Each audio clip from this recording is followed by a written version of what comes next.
Bukas umalis na agad kayo sa bahay ko. Pagkasigaw ko noon, saka ko lang naramdaman kung gaano kabigat ang katahimikang sumunod. Hindi gumalaw si nanay. Hindi agad nagsalita si tatay. Ang ate kong si Liza, nakatitig lang sa akin na parang ako pang masama. At sa gitna ng sala, ang asawa kong si Mariel. Payat ang mga braso, gusot ang buhok, pawisan ng noo. Nakapasa ng bunso kong pamangkin sa kaliwa, habang ang isa namang bata ay kumakapit sa laylayan ng damit niya. Sa kalan, may kumukulong sabaw. Sa sahig, may natapong bigas. Sa telebisyon, maingay ang isang noontime replay na walang sino mang tunay na nanunood. Kung gusto mong makarinig ng kwentong hindi tungkol sa pinakamalakas sumigaw, kundi sa taong napuno dahil matagal nang nagtitimpi, mag-comment ka lang ng tama na. At kung mahilig ka sa mga kwentong may unti-unting lumalabas na totoo, mag-like at subscribe ka. Pero sa puntong iyon, wala na akong pakialam sa hitsura ko. Ang alam ko lang, may mali. Matagal na. At ngayong gabi, hindi ko na kayang magpanggap na normal pa kami. 7:30 ng gabing iyon nang makarating ako sa amin sa Project 8, Quezon City. Galing ako sa opisina sa Ortigas. Siksikan ng biyahe. Maalikabok ang hangin. At may amoy pa ng mainit na bakal ang suot kong long sleeves dahil nakatayo ako halos sa bus mula Cubao. Buong araw akong nakatutok sa reports. May hinahabol na deadline. At ang tanging iniisip ko habang bumibiyahe ay makakauwi na rin ako para kumain at makapagpahinga. Tahimik akong tao. Hindi ako pala sigaw. Kahit noong bata pa ako, mas sanay akong lunukin ng galit kaysa ilabas. Pero nang buksan ko ang pinto namin, para akong sinampal ng isang eksenang hindi ko matanggap. Una kong naamoy ang sunog na bawang at mantikang matagal nang nakaalpas sa kalan. Sunod, ang amoy ng gatas ng bata, pawis, at kulog na sala na maghapong hindi nabuksan ang bintana. Mahina ang ilaw sa... Doon lang tumingin sa akin si nanay. Rodolfo, huwag mo na palakihin. Tumutulong lang naman. Pamilya tayo rito. Pamilya? Isa na namang salitang madalas gamitin kapag may gustong ipagawa sa'yo ng walang kapalit. Napatingin ako kay Mariel. Bahagya siyang umiling. Iyong klase ng iling na nagsasabing, "Huwag na. Pagod na ako. Mamaya na." Pero hindi na ako mapipigilan. Lumapit ako sa kalan. Kinuha ko ang sandok sa kamay niya. Marahan kong ibinaba sa katabing plato ang hawak niyang bata. Saka ko hinila ang isa pang nakapulupot sa damit niya palapit kay Lisa. "Anak mo to," sabi ko sa ate ko. Nagulat siya. "Ano bang problema mo?" "Ang problema ko," sabi ko. Mas lumalakas na ang busis. Umuwi ako sa sarili kong bahay at nadatnan ko. Hindi ako nakatulog ng maayos ng gabing iyon. May mga tao kasing, kahit nakapikit ka, hindi ka pinapatulog ng isip mo. Hindi dahil maingay sila, kundi dahil may naiwan silang isang linyang paulit-ulit mong binabalikan. May hawak naman tayo. Mula 2:00 ng madaling araw hanggang mag-umaga, iyon lang ang ikot ng ikot sa isip ko. Katabi ko si Mariel, mahimbing ang tulog, pero halata ang pagod kahit sa hinga. Yung isang kamay niya, nakadikit pa rin sa tiyan niya, na parang kahit tulog, hindi pa rin lubusang nakakawala sa tensyon ng maghapon. Sa labas ng kwarto, naririnig ko ang mahina pero pamilyar na kalansing ng mga gamit. Alam kong si nanay iyon. Yung klase ng kilos na gustong iparamdam sa buong bahay na siya ang agrabyado. Ganito ang mga magulang ko kapag naaagrabyado raw sila. Hindi sila agad sumasabog. Nagtatanim muna sila ng guilt. Lumaki akong ganun. Ako yung bunso na laging pinapaalalahanang dahil ikaw ang nakaangat, ikaw ang iintindi. Ako ang tahimik na anak na inaasahang uunawa, mag-a-adjust at magpaparaya. Nung nawalan ng trabaho si tatay sa isang bodega sa Valenzuela, ako ang unang nag-abot buwan-buwan, kahit kakasimula ko pa lang sa trabaho. Nung nabaon sa utang si Lisa dahil sa palpak na online business, ako rin ang sumalo ng parte. Hindi ko binilang. Dahil pamilya ko sila. Hindi ko sinumbat. Dahil iyon ang turo sa akin. Kapag kaya mo, tumulong ka. Pero may hangganan ng tulong. At may punto kung saan ang pagtulong ay nagiging pahintulot sa pang-aabuso. Bandang 6:00, bumangon ako. Mahina pa ang langit sa labas. Iyong kulay abo na dahan-dahang sumisilip sa bintana bago mag-umaga ng buo. Umalingasaw agad sa ilong ko ang amoy ng kaping barako at piniritong tuyo. Paglabas ko ng kwarto, nakita ko si nanay sa mesa. Hindi niya ako pinansin. Sa tabi niya, bukas ang isang notebook na parang kunwari naglilista siya ng gastusin. Si tatay, wala sa sala. Si Lisa naman, tulog pa raw ayon kay nanay na hindi man lang tumingin habang sinasabi iyon. Si Mariel ay nasa lababo na. Mabilis akong lumapit. May isang slip na umagaw agad sa atensyon ko. Recipient, Liza P. Asuncion. Address, house number, Project 8, Quezon City. Landmark, R. Asuncion Residence. Residence ko. Hindi lang tirahan. Residence.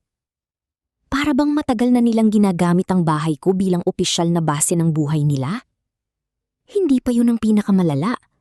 Pagbukas ko ng dilaw na folder, may mga photocopy ng IDs. Isang valid ID ni tatay, PhilHealth ni nanay, birth certificate ng isang pamangkin, at isang Xerox copy ng titulo ng bahay. Hindi ang original, kundi yung kopyang minsan ko nang ipinasa sa bangko nang ayusin namin ang insurance documents. Bigla akong napahinto. Bakit narito ito? Hindi ko maalalang ako ang naglabas niyan. Tinitigan ko ang Xerox copy. Sa kanang itaas, may sulat kamay na petsa. Hindi akin ang sulat. Hindi rin kay Mariel. Mahal! Tawag ko. Lumapit si Mariel. Pagkakita niya sa folder, agad siyang namutla. San mo to nakita? Nasa ibabaw lang ng microwave. Akala ko kay kuya mo sa bangko galing niya nung isang buwan. Anong ibig mong sabihin? May dumating kasi dito noon. Sabi niya, kinakabahan na. Nandito ako, si nanay, saka si ate. Sabi ni ate kailangan daw ang photocopy para sa verification ng isang papeles ni tatay.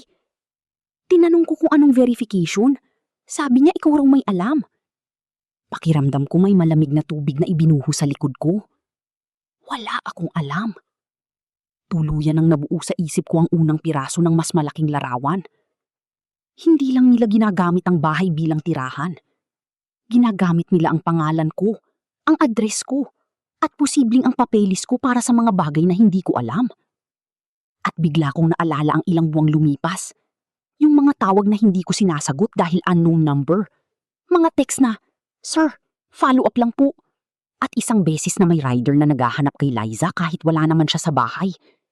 Akala ko noon normal lang yun sa isang pamilyang nakikitira. Mali pala ako. May marahan akong narinig na yabag mula sa pasilyo. Si Liza.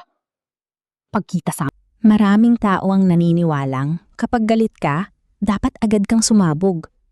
Ako rin, ganun dati ang akala ko. Pero kinabukasan, matapos kong makita ang mga resibo, delivery slips, at Xerox copy ng titulo, may isa akong bagay na malinaw na naunawaan. Kung sasabayan ko ng ingay ang ginagawa nila, lalo lang nila akong pagmumukhaing masama. Mas lalo nilang magagamit ang linyang paborito ng mga taong nasasalingan ng hangganan. Anak ka namin. Pamilya tayo. Konting tulong lang to. Kaya hindi ako sumigaw.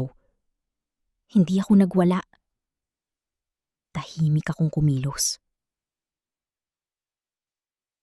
Bandang 9:00 ng umaga, sinabi kong lalabas lang ako para magpa-photocopy ng dokumento sa may palengke.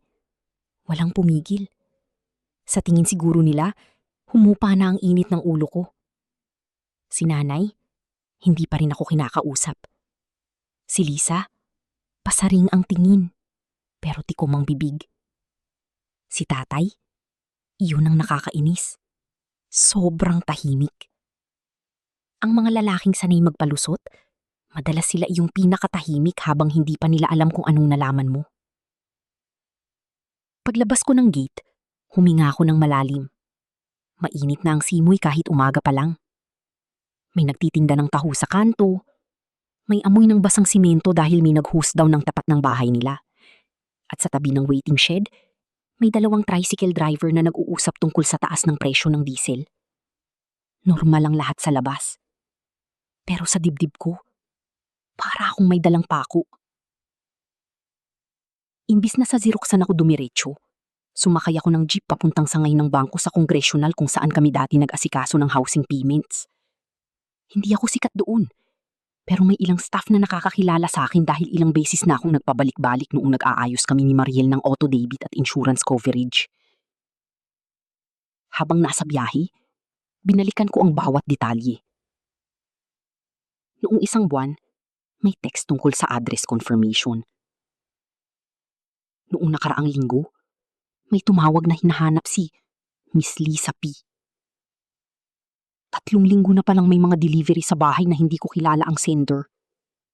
At higit sa lahat, may hawak silang photocopy ng mga... Isa-isang sinulat ko ang kailangan kong gawin. Una, isecure ang lahat ng household documents sa bahay. Ikalawa, ilista ang lahat ng deliveries at sulat na dumating sa address namin nitong mga nakaraang buwan.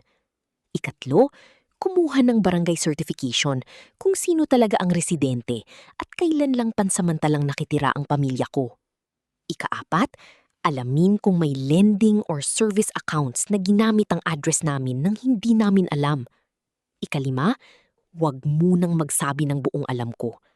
Dahil kung may isang bagay akong natutunan sa opisina, ito iyon.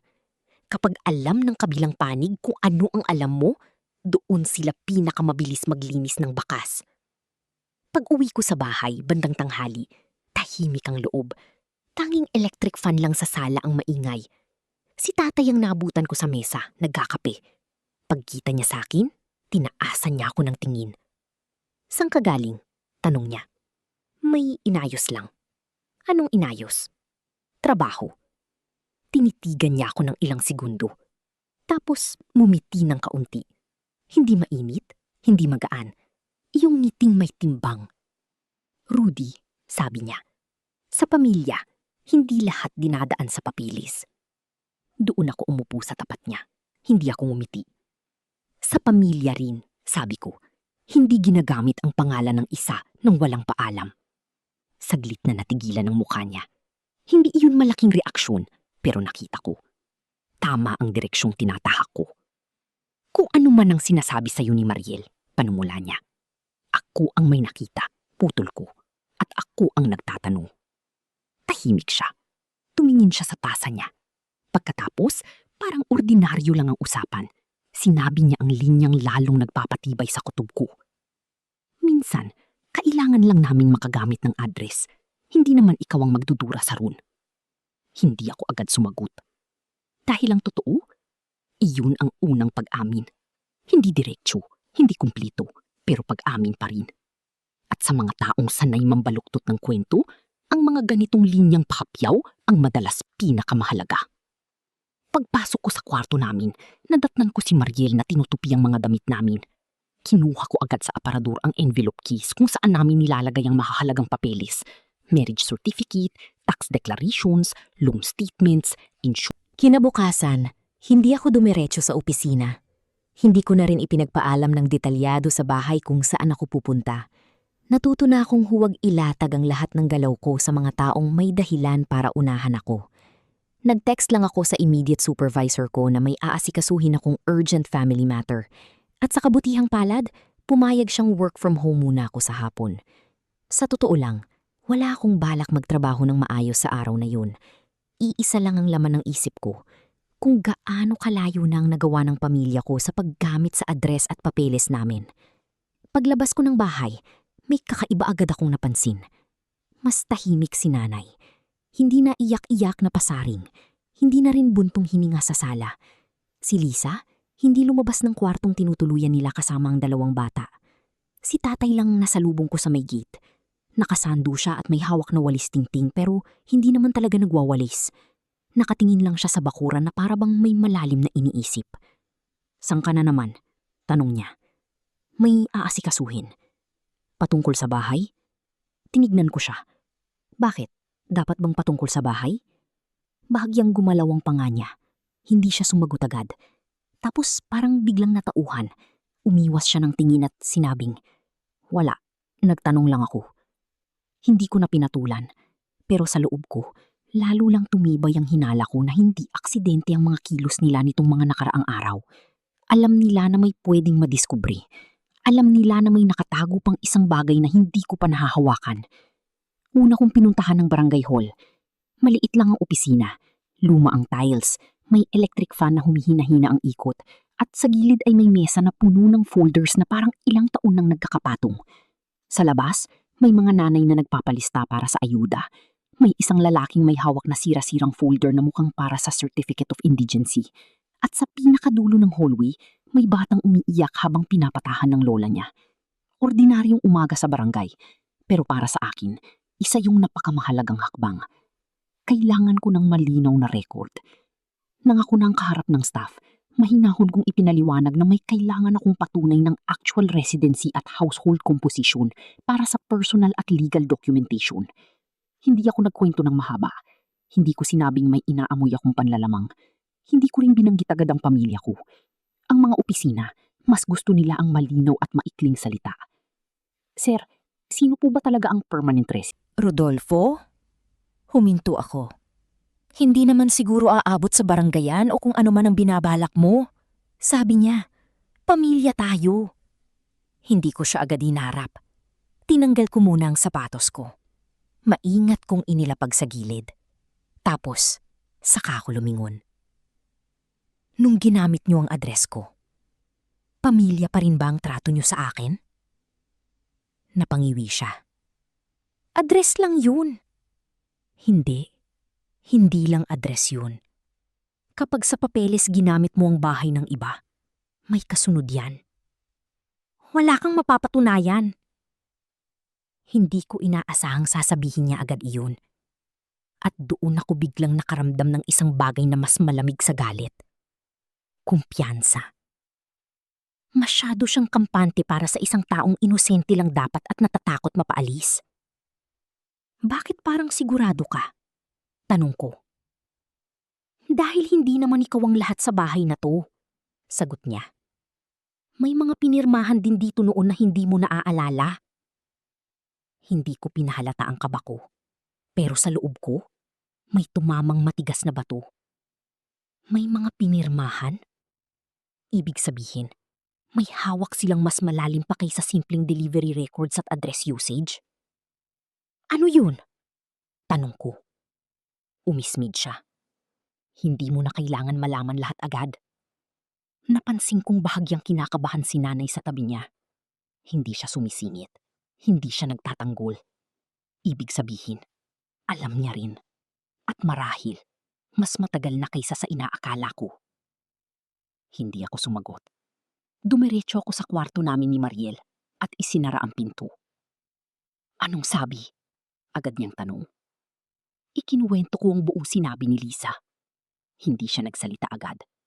Umupo lang siya sa gilid ng kama at hinimas ang palad niya na parang may iniisip na matagal nang nakaipit sa dibdib niya. "Rudy," sabi niya matapos ang ilang segundo. "May naalala ako." Tumingin ako sa kanya. "Noong mga 2 buwan na yata ang nakalipas," mahina niyang sabi.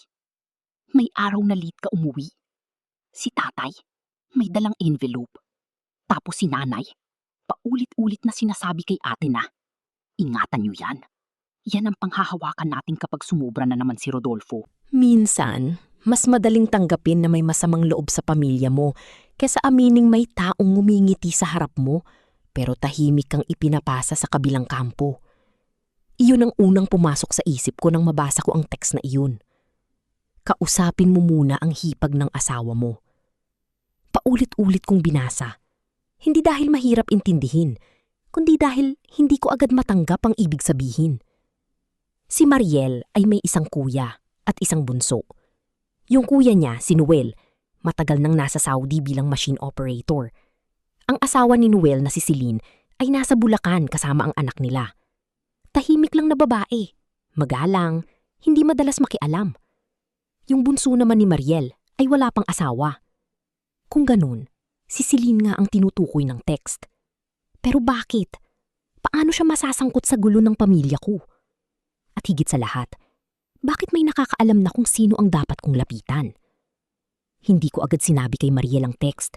Hindi dahil ayaw kong magtapat, kundi dahil kailangan ko munang alamin kung isa lang ba iyong pananakot o may totoong pinaghuhugutan.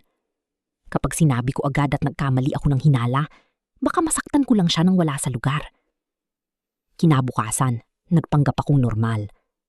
Iyon ang isa sa pinakamahirap gawin kapag may duda ka na sa mga tao sa paligid mo.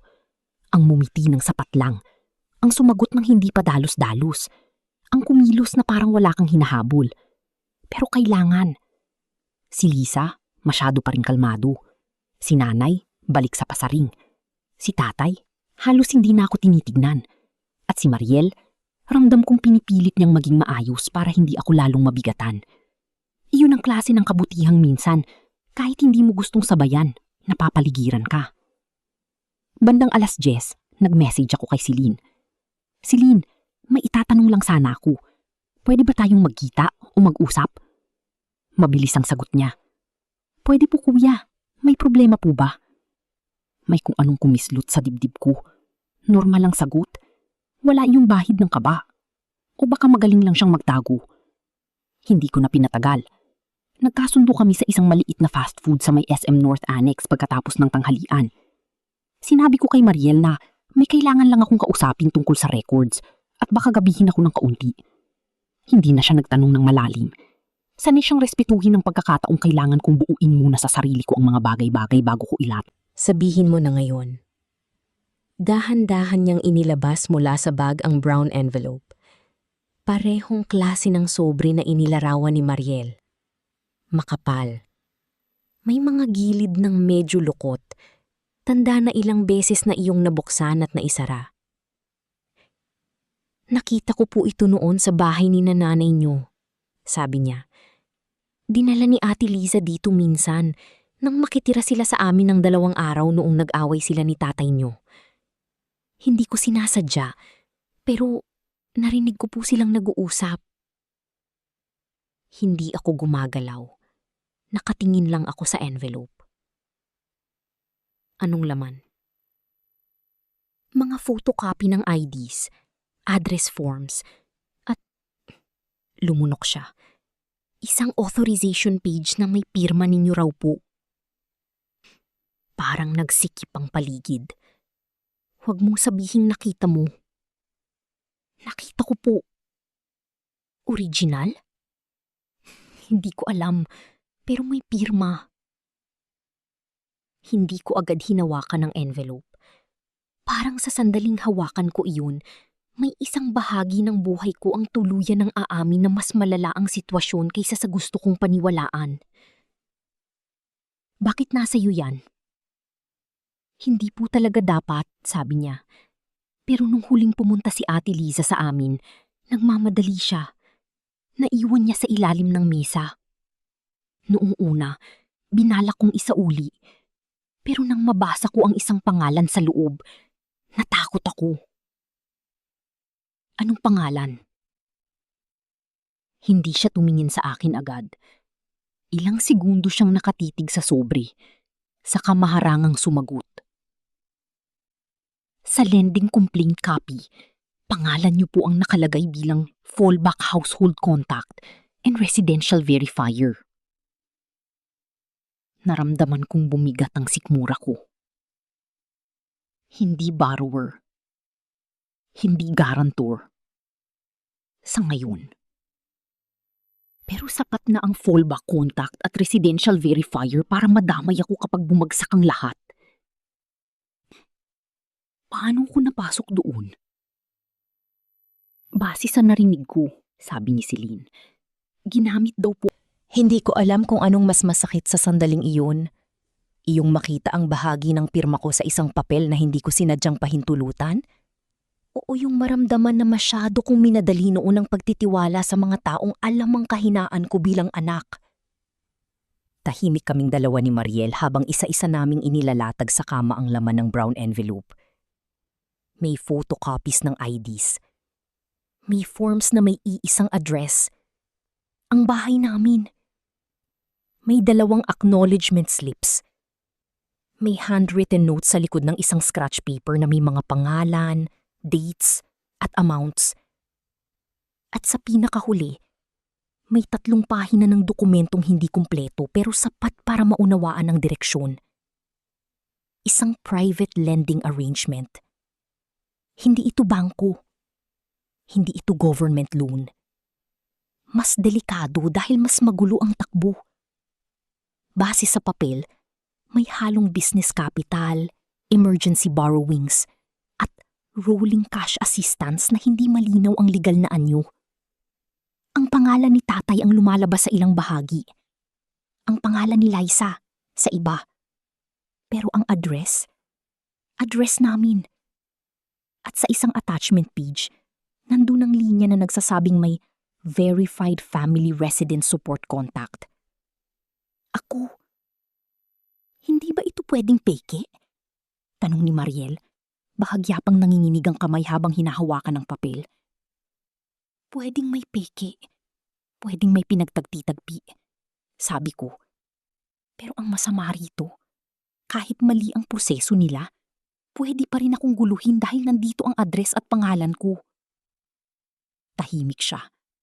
Nakatingin lang siya sa mga papel na parang hindi makapaniwalang may ganitong klasing laban sa loob ng pamilyang akala niya'y simpleng in-laws problem lang.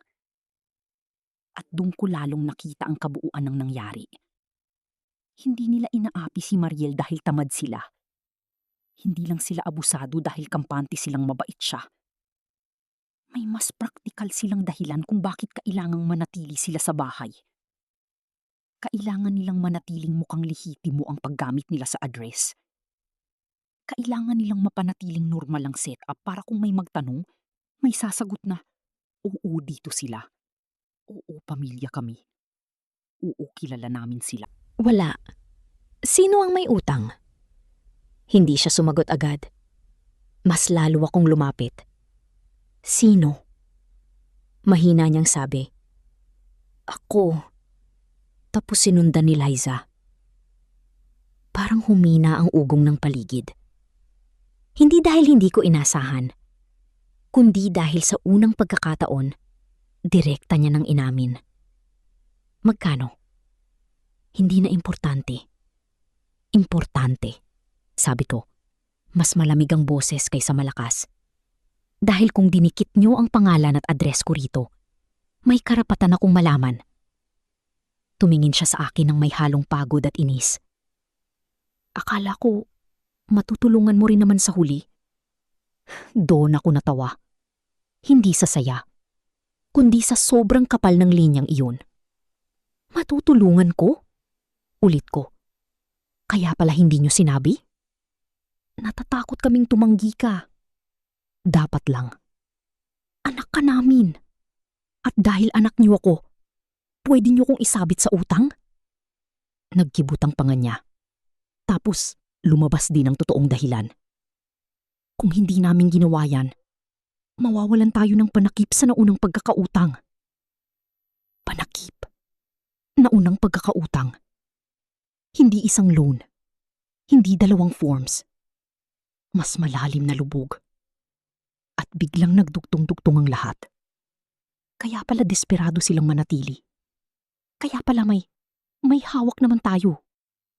Kaya pala may contact support, verification forms, at address declarations. Hindi nila kailangan ng bahay ko dahil wala silang ibang matirhan lang. Kailangan nila ito para may mukhang matibay na pamilyang sasalo kapag nag-collapse ang pinagtagpi-tagpi nilang utang. Gaano karami? Tanong ko. Tahimik siya. Gaano karami, Tay? 3. 3 ano? 3 pinagkuhanan. Napatitig ako sa kanya. Hindi na siya makatingin ng diretso. Hindi ko alam na aabot sa ganito. Dagdag niya. Noona, maliit lang. Pangdagdag puhunan. Tapos nalugi. tapos umutang ulit para matakpan. Tapos si Liza, May mga gabing hindi ka pinapatulog ng takot. At may mga gabing hindi ka pinapatulog ng desisyon. Pagkatapos umalis ng lalaking kumatok sa gate at nagpaalala tungkol sa obligasyong hindi pwedeng takbuhan, hindi na ako nagtangkang matulog ng buo. Nakahiga lang ako sa tabi ni Mariel. Gising ang diwa kahit nakapikit ang mata. Naririnig ko ang pahinang tikatik ng wall clock sa sala. Ang paminsan-minsang tahol ng aso sa kabilang kanto. At ang mahina ngunit pamilyar na pag-ubo ni tatay mula sa kwartong okupado nila. Ang buong bahay ay parang humihinga ng mabigat. Pero sa unang pagkakataon mula nang magsimula ang gulong ito, hindi na ako nanginginig sa galit. Mas mapanganib para sa mga kalaban ng lalaking hindi na sumisigaw. Dahil kapag hindi ka na sumisigaw, ibig sabihin, handa ka nang gumalaw ng malinaw. Madaling araw pa lang, bumangon ako. Nagkape ako mag-isa sa kusina habang tulog pa halos ang lahat. Hindi ko binuksan ng ilaw sa sala. Hinayaan ko lang ang mahinang liwanag mula sa bintana na tumama sa mesa, kung saan nakalatag ang mga papel na ilang araw ko nang inipon. Delivery slips, certified billing history, address records, photocopies mula sa brown envelope, handwritten dates, at isang notebook na ginawa ko ng timeline ng lahat ng pangyayari. Sa gitna ng katahimikan, doon ko napagtanto ang pinakaimportanteng bagay. Hindi ko sila matatalo sa iyakan. Hindi ko sila matatalo sa sigawan. Hindi ko sila matatalo sa pakiusap. Pero pwede ko silang pigilan sa proseso. Iyon ang unang tunay na domino. Bandang 8:00, lumabas ako ulit. Sa pagkakataong iyon, hindi na ako patalon-talon ng tanggapan. Diretso na ang mga hakbang ko. Barangay muna para sa written record ng temporary stay at household declaration concerns. Pagkatapos, consultation sa isang maliit na legal documentation. Minsan, kahit walang CCTV, alam mong ikaw ang paksa ng usapan dahil sa biglaang katahimikan. May ipapapirma ko sa inyo bilang receiving copy, sabi ko. Hindi agad gumalaw si Liza. Si nanay agad nang nag-angat ng boses. Ano na naman yan? Puro ka na lang papel? Oo, sabi ko. Kasi kayo, puro salita. Lumapit ako sa center table. Isa-isang inilapag ang dokumento.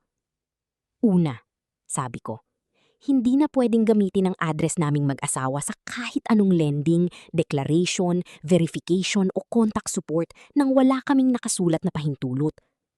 Ano bang pinagsasasabi mo? Singit ni Liza. Pangalawa, dagdag ko, hindi siya pinansin. Ang pananatili niyo rito ay pabor, hindi karapatan. At dahil inabuso ninyo ang pabor na yun, may formal na petsa na kayo para umalis. Biglang tumayo si nanay. Pinapalaki mo ang lahat dahil sa asawa mo? Hindi ko siya sinagot agad. Tumingin lang ako sa kanya. Mahaba, tahimik, hanggang sa siya mismo ang unang umiwas ng tingin. Huwag niyo nang idamay si Mariel, sabi ko, malamig.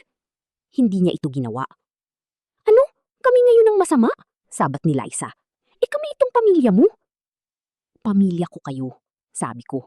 Pero hindi ibig sabihin nun pwede nyo nang gamitin ang bahay ko, address ko at pirma ko para iligtas ang sarili nyong pagkakautang. Doon tumahimik si tatay. Hindi na siya makasingik. Hindi na siya makapangaral.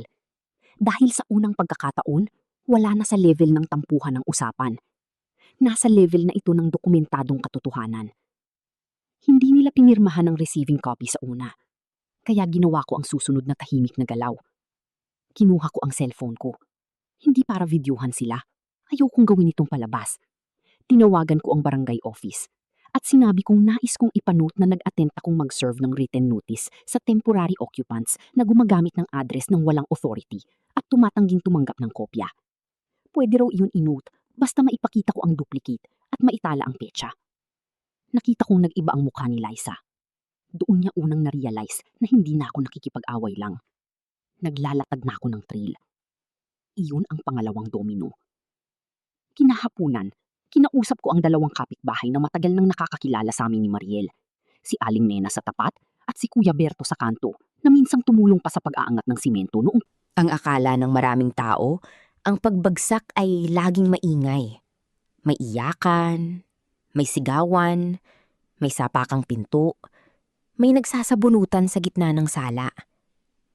Pero sa karanasan ko, ang pinakamasakit na pagbagsak ay yung tahimik.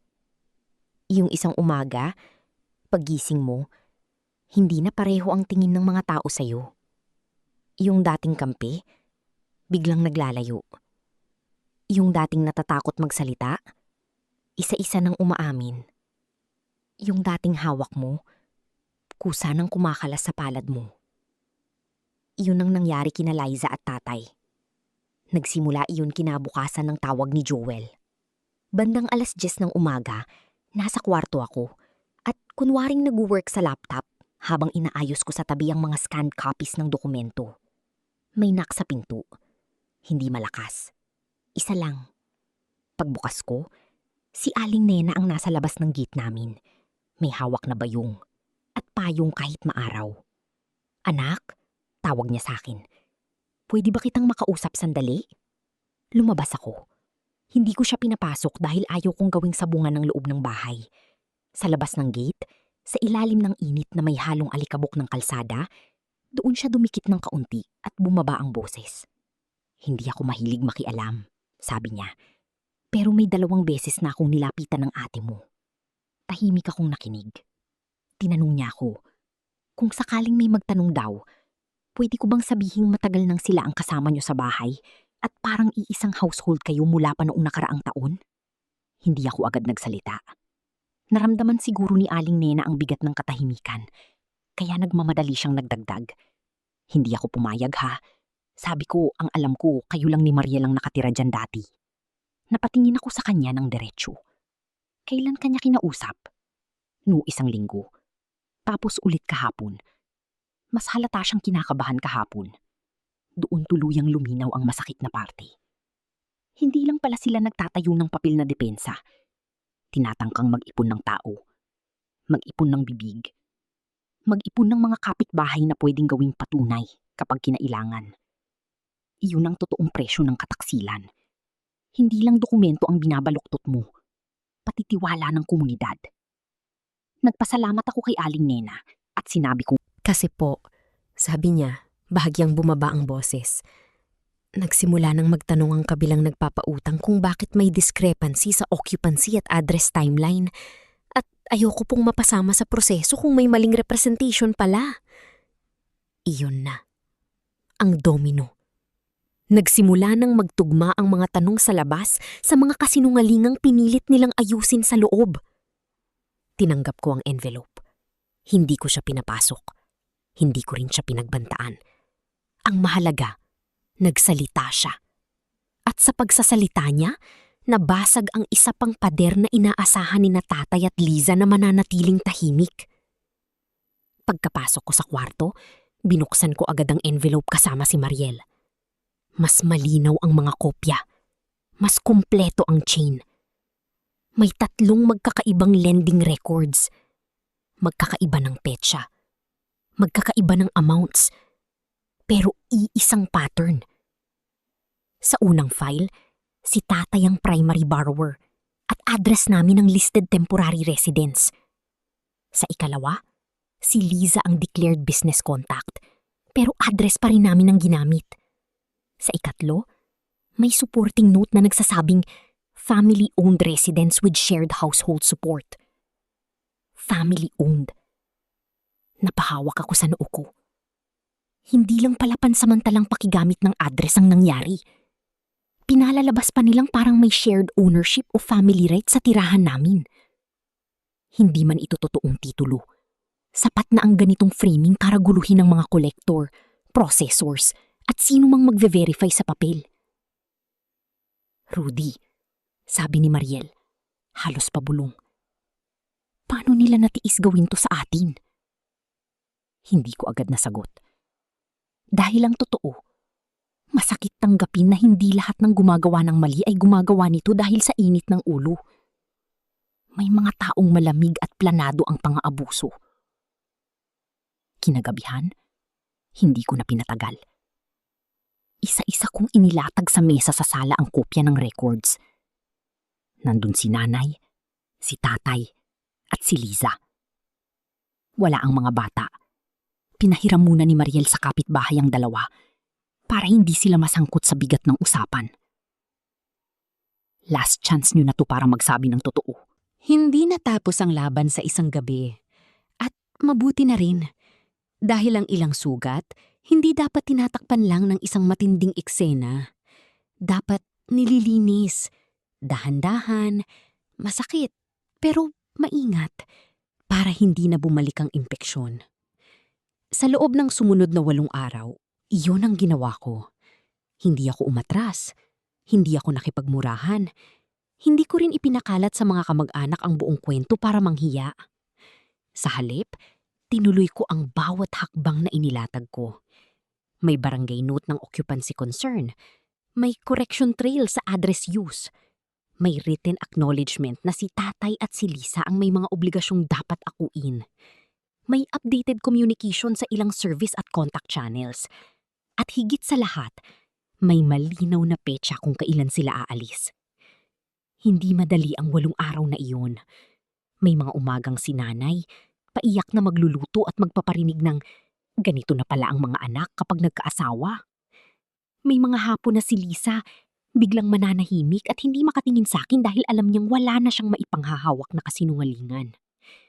May mga gabing si tatay, ilang minutong nakatayo lang sa bakuran. Yuko ang balikat. Tila ngayon lang tunay na nararamdaman ang bigat ng lahat ng pinili niyang itago. At si Mariel, unti-unti kong nakita ang pagbabalik ng isang bagay na matagal nang binawasan sa kanya sa loob ng bahay na iyon. Luwag. Hindi pa saya. Hindi pagganap na kapanatagan. Pero luwag. Hindi na siya napapabalikwas sa tuwing may tatawag mula sa sala. Hindi na siya agad napapatayo kapag may kalansing sa kusina na parang automatic siyang dapat sumalo. Hindi na rin siya nakapulupot sa trabaho ng buong bahay na parang obligasyon niyang pagsilbihan ng lahat. Sa unang umaga na kaming dalawa lang ang naghugas ng pinagkainan namin, huminto siya saglit sa tabi ng lababo at napatingin sa akin. Ang tahimik, sabi niya. Ngumiti ako ng kaunti. Dapat lang naman talagang tahimik. Natawa siya, pero may konting pangingilid ang mata. Doon ko naintindihan kung gaano kalaki ang nawala sa kanya nang hindi ko napapansin noon. Hindi lang lakas, hindi lang oras, kundi pakiramdam na ligpas siya sa loob ng sarili naming bahay. At iyon ang tunay kong ipinaglaban. Hindi para lang mapaalis sila, kundi para Pagkasara ng gate, tumayo lang ako roon ng ilang segundo. Hindi ako nagdiwang. Hindi ako nakaramdam ng sarap ng paghihiganti. Ang naramdaman ko ay mabigat na katahimikan. Pero ngayon, hindi na iyon katahimikang puno ng takot, kundi katahimikang may hangganan. Mula sa kusina, sumilip si Mariel. "Umalis na sila?" tanong niya. "Oo," sagot ko. Hindi siya agad lumapit. Nakatayo lang siya roon, hawak ang bimpo. Tila hinihintay kung may kasunod pang gulo. Nang makita niyang wala na, dahan-dahan siyang lumakad papunta sa sala. Tinignan niya ang bakanteng sofa, ang center table, ang kusinang hindi na puno ng kalat, ang sampayan sa gilid na, sa wakas, hindi na puno ng damit ng buong barangay. Pagkatapos, huminga siya ng malalim. "Pwede na nating ayusin ulit," sabi niya. Hindi linisin, hindi tanggapin, kundi ayusin ulit. Napangiti ako, dahil iyon ang tamang salita. Hindi naman nasira ang bahay namin dahil maliit ito o kulang kami sa pera. Nasira ito ng panandalian dahil pinayagan naming malusaw ang hangganan sa pangalan ng awa at obligasyon. At ngayon, aayusin namin iyon. Magkasama. Sa mga sumunod na linggo, ginawa namin ang bagay na matagal naming hindi nagawa ng payapa. Nagpintura kami ng isang kupas na bahagi ng dingding sa sala. Pinalitan namin ang bumbilya sa kusina ng mas maliwanag. Tinanggal namin ang lumang checklist sa gilid ng ref at pinalitan ng simpleng grocery list naming dalawa. Nagtanim si Mariel ng bagong halaman sa paso. At isang gabi, kumain kami sa mesa nang wala ni isang pasaring, utos o buntong hiningang nakadikit sa hangin. Doon ko naramdaman ang payoff.